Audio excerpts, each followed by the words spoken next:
PTI की सफ़ों में भौचाल, एक के बाद एक रहनुमा पार्टी छोड़ने लगा। फवाद चौधरी की भी इमरान खान से राहें जुदा, तहरीक इंसाफ से इस्तीफा दे दिया, सियासत भी छोड़ने का ऐलान। ट्विटर पैगाम में लिखा, सियासत से ब्रेक ले रहा हूँ। फवाद चौधरी की अहलिया ने ट्वीट किया, आखिर सफ़र इख्तिताम को पहुँचा। पार्टी छोड़ने से पहले फवाद चौधरी से फैसल वावडा की अहम मुलाकात 1 घंटे तक मुशावरत करते रहे। फवाद चौधरी ने 12 मई को जमानत मंजूर होने के बाद 9 मई के वाक़यात की मजम्मत की।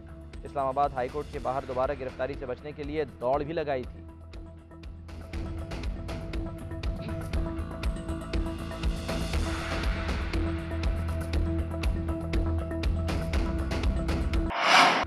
जेल से निकलने का एक ही तरीका है, पीटीआई छोड़ दें। चेयरमैन तहरीक इंसाफ इमरान खान का रहनुमाओं के पार्टी छोड़ने पर रद्द-ए-अमल। कहा, पीटीआई में रहने वालों पर जुल्म हो रहा है, छोड़ने पर सब कुछ ठीक हो जाता है। शीरी मजारी ने पार्टी छोड़कर खुद को जुल्म से बचाया, अब कोई इंसानी हुकूक की बात नहीं कर रहा। बेशक तमाम लोग छोड़ जाएं, जीतेगा वही जिसे पीटीआई का टिकट मिलेगा। कोर कमांडर का घर जलाने का फायदा उठाते हुए क्रैकडाउन का प्लान बनाया गया। पीटीआई को नुकसान नहीं पहुंच रहा, जमहूरियत खत्म की जा रही है। हुकूमत से मुज़ाकरात के लिए कमेटी बनाने को तैयार हूँ। कमेटी को समझा दें, मेरे बगैर अक्टूबर में इलेक्शन से ये मुल्क ठीक हो सकता है।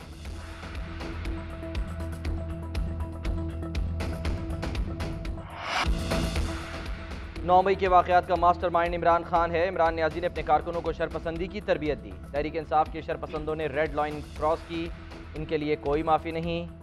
वज़ीर आज़म शहबाज शरीफ का अज़मत शहदा कन्वेंशन से खिताब, बोले 9 मई को जो कुछ हुआ इसकी तारीख में मिसाल नहीं मिलती। मज़मूम मनसूबाबंदी के ज़रिए कौमी अमलाक को निशाना बनाया गया। किसी गुनाहगार को नहीं छोड़ेंगे, बेगुनाह को सज़ा नहीं दी जाएगी। हमलों पर उकसाने वाले को कटहरे में लाएंगे। तकरीब के दौरान शहदा के अहले खाना से ताज़ियत के दौरान शहबाज शरीफ आपदीदा हो गए।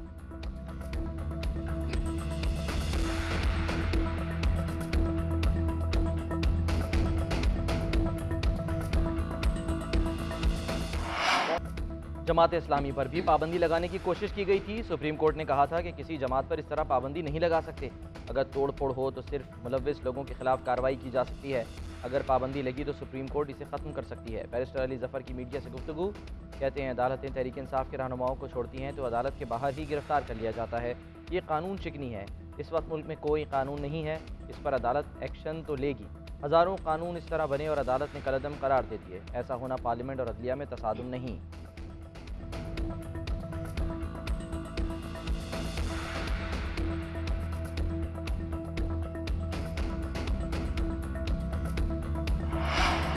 पीटीआई रहनुमा असद उमर को रिहाई मिल गई। इस्लामाबाद हाईकोर्ट के हुक्म पर अडियाला जेल से रिहा कर दिया गया।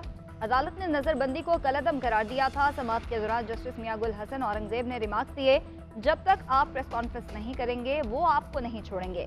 ट्वीट भी डिलीट करें। असद उमर बयान हलफी जमा कराएं। खिलाफ वर्जी हुई तो सियासी करियर भूल जाएं।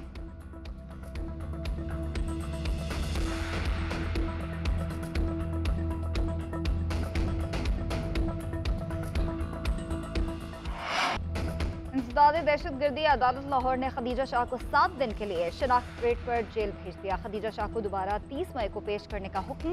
पुलिस ने खदीजा शाह और हुमा सईद की शनाख्त रेट की इस्तदा की थी। अदालत ने खदीजा शाह को कमरे अदालत में शौहर से मुलाकात की इजाज़त दे दी। पुलिस ने कहा, खदीजा शाह के खिलाफ मुकदमे के तफ्तीशी इस वक्त हाईकोर्ट में हैं। खदीजा शाह को अदालती पेशी से कबल बख्शी खाने में खवातीन के लिए जगह न होने की वजह से कैदियों की वैन में रखा गया। गुज़िश्ता रोज सीआईए के सामने पेश होकर खदीजा शाह ने गिरफ्तारी की थी।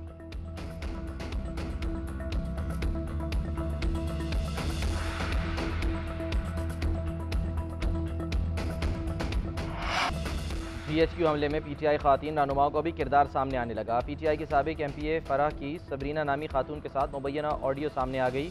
सबरीना से गुफ्तगू करते हुए साबिक रुकन ने कहा कि अब GHQ पहुंचना है, मैं निकल आई हूं क्योंकि मैम कमल भी निकली हुई हैं। फैज़ाबाद पर आदमी जा रहे हैं। कमल ने कहा कि हमने GHQ की तरफ आना है। पीटीआई वुमेन विंग की रुकन फरखंदा ने भी फराह से GHQ जाने का रास्ता पूछा।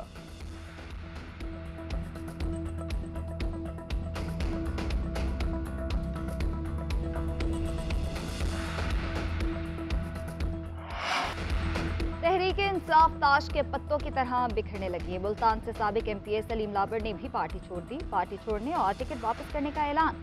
खैबर पख्तूनख्वा की साबिक रुकन असम्बली नादिया शेर भी तहरीक इंसाफ से अलग, कहती हैं 9 मई के वाक़यात के जिम्मेदारों को सजा मिलनी चाहिए। DI खान से मलिक कयूम हसाम का तहरीक इंसाफ छोड़ने का ऐलान। MNA साइमा नदीम भी पार्टी से मुस्ताफ़ी। 9 मई के वाकयात की मजम्मत कर दी। तहरीक इंसाफ छोड़ने वाले उस्मान तरकई पीपल्स पार्टी में शामिल। उस्मान तरकई का वजीर मुमलिकत फैसल करीम कुंडी के साथ प्रेस कॉन्फ्रेंस में ऐलान। तहरीक इंसाफ में तोड़फोड़ पर जहांगीर तरीन इन एक्शन। लाहौर में डेरे जमा लिए। पीटीआई रहनुमाओं से राब्ते और मुलाकातों में तेजी।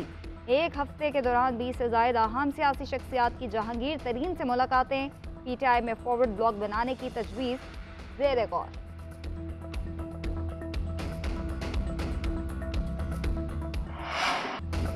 पीटीआई को छोड़कर वो जा रहे हैं जो डेपुटेशन पर भिजवाए गए थे।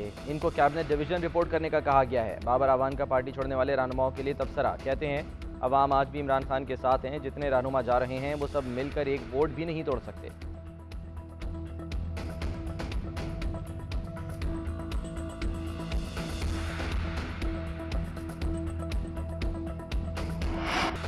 £190 मिलियन करप्शन केस के मास्टरमाइंड फैज हमीद हैं। केस में सबसे ज्यादा करप्शन फैज हमीद ने की। शहजाद अकबर और कुछ आदमियों को भगाने में भी फैज हमीद का हाथ है। काबीना में बंद लफाफा पेश करके मंजूरी ली गई।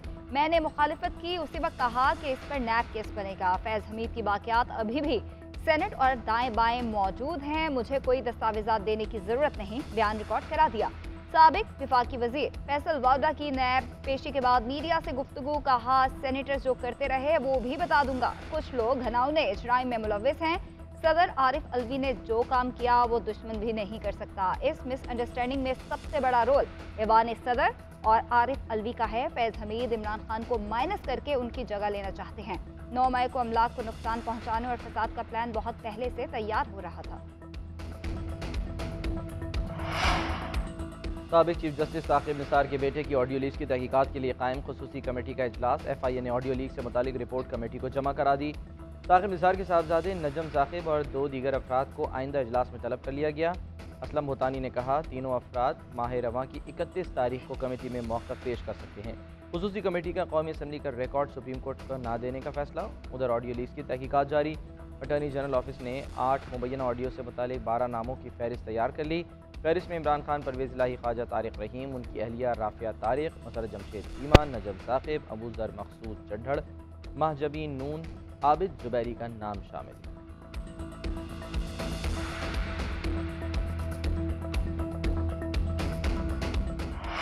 अदालत 2 मिनट में फैसला कर सकती है कि नजर सानी खारिज की जाती है। आसानी से कह सकते हैं कि आपने सवारी मिस कर दी, मगर अदालत कानूनी निकात सुनकर फैसला करना चाहती है। चीफ जस्टिस के इंतखाबात केस में इलेक्शन कमीशन की नजर सानी दरख्वास्त पर समाअत के दौरान रिमार्क्स। इलेक्शन कमीशन के वकील ने मौक़िफ़ इख्तियार किया कि नजर सानी दायर करने के लिए मुद्दत खत्म नहीं होनी चाहिए।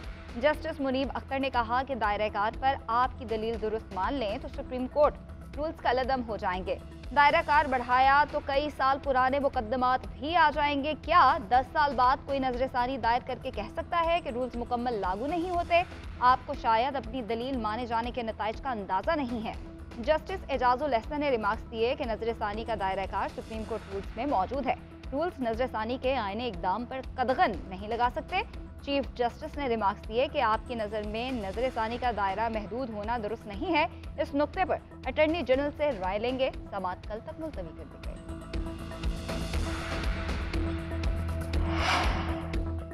हुकूमत की नहीं, अल्लाह की रज़ा के लिए बैठे हैं। हम अल्लाह के लिए काम करते हैं, इसलिए चुप हैं। जिस हस्ती का काम कर रहे हैं वो भी अपना काम करती है। आप अपने साथियों से कहें कि हमारे दरवाजे पर ऐसी बातें ना करें, ऐवान में गुफ्तगू भी सख्त ना किया करें।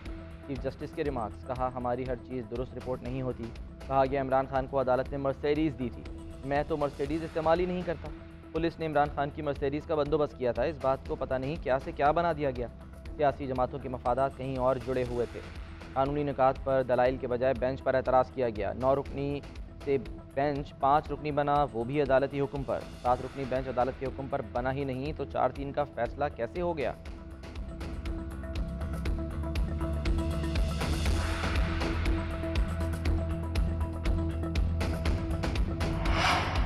कराची के मेयर और डिप्टी मेयर का इंतखाब 15 जून को होगा। सिटी काउंसिल में पोलिंग होगी। 9 और 10 जून को कागजात नामजदगी जमा कराए जा सकेंगे। जांच पड़ताल 11 जून को होगी। हतमी फहरिस्त 14 जून को शाया की जाएगी।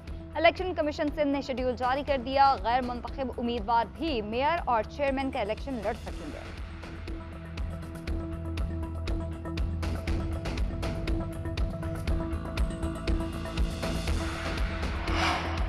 पाकिस्तान डिफ़ॉल्ट नहीं करेगा, मईशत तेज़ी की जानिब गामजन है। वज़ीर ख़जाना इसहाक़ डार का तकरीब से खिताब, कहते हैं हमारी टीम मईशत की बेहतरी के लिए दिन रात कोशा है। स्टेट बैंक समेत तमाम इदारों का मुल्क की माशी बेहतरी में अहम किरदार है।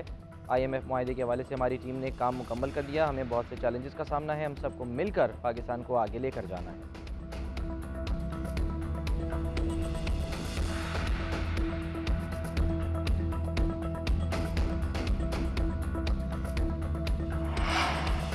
मुआशी अहदाफ में बदतरीन नाकामियां, सैलाब और डॉलर के बढ़ते एक्सचेंज रेट ने GDP को नुकसान पहुंचाया। मुआशी तरक्की का हदफ 5%, तरक्की महज 0.8% रही। ज़राई शोबे की शरह नमू का हदफ 3.9% था। सिर्फ सैलाब से ज़राअत को 297 अरब का नुकसान हुआ। सनती शरह नमू का हदफ 7.1%, लेकिन मनफी 8.11% तक गिर गई। फॉरेन डायरेक्ट इन्वेस्टमेंट में 98% कमी, दस्तावेज में इंकशाफ।